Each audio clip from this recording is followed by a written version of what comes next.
Dakin, many CEOs have taken this action. They want their employees to know that if they have heritage in other countries, or if they want to travel to other countries or have several passports, that they're still welcome to work there. Yes, it's true. The notable thing about Lloyd Blankfein's voicemail was sort of how directly he said that he and the firm, Goldman Sachs, didn't support the policy. As I was reading the news over the weekend and saw the memos that CEOs sent out, it was pretty notable that many of them said we're in favor of immigration, we're in favor of the contributions that immigrants have given to our corporation, but they didn't really take on the Trump administration directly or comment on the policy directly. And Lloyd's voicemail, he had said this very clearly: this is a policy we do not support. And so that was pretty interesting. Help us understand the cultural import of this within the financial sector. Over the weekend, there was a stream of memoranda from Silicon Valley executives, first of all. Banking seemed to get in on this late in the game. With Goldman in specific, why is this so important?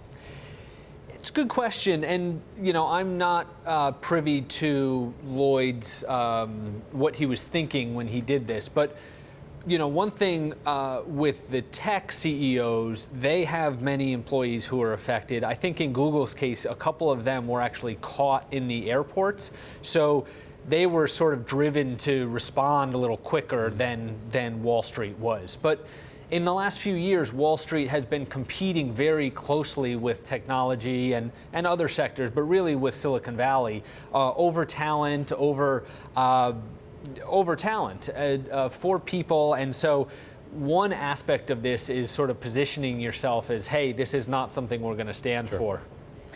Dakin, what other bank executives, financial services executives are talking about this, and as it relates to Brexit too, because it feels like suddenly there's no home for banks or financial services anymore?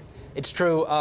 JP Morgan's operating committee put a memo out over the weekend, and they said essentially that while they're in support of defending the country and safety, they thought immigration and diversity was really important. So obviously Jamie Dimon is one of the people that sits on that operating committee.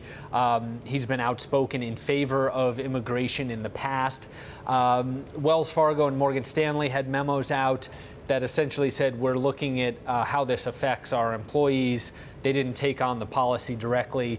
Citigroup and Bank of America so far have declined to comment entirely. So Steve Schwartzman as well. And Steve Schwartzman as well. So it's this continuum of people who feel comfortable for whatever reason to sort of take on the policy, all the way to CEOs and management teams who think that their duty or it's safest to just sort of stay out of it. You've read these. Is the audience for these memos really the employees themselves, or are these geared toward the public and geared toward customers as well? Good question. I think probably both, but I think with most corporate memos these days, they're geared towards the public and public consumption. So, but I do think that if it didn't affect employees, these CEOs wouldn't feel the need to sort of, take on the administration, right? Trump has been, very. He has shown that he's willing to take on companies that he doesn't agree with or that don't agree with him. So, I don't think the decision is made lightly to sort of go out against a policy of his. I think the calculus has to include employees. I don't think there have been any in support of the policy, have there? Not that I've seen.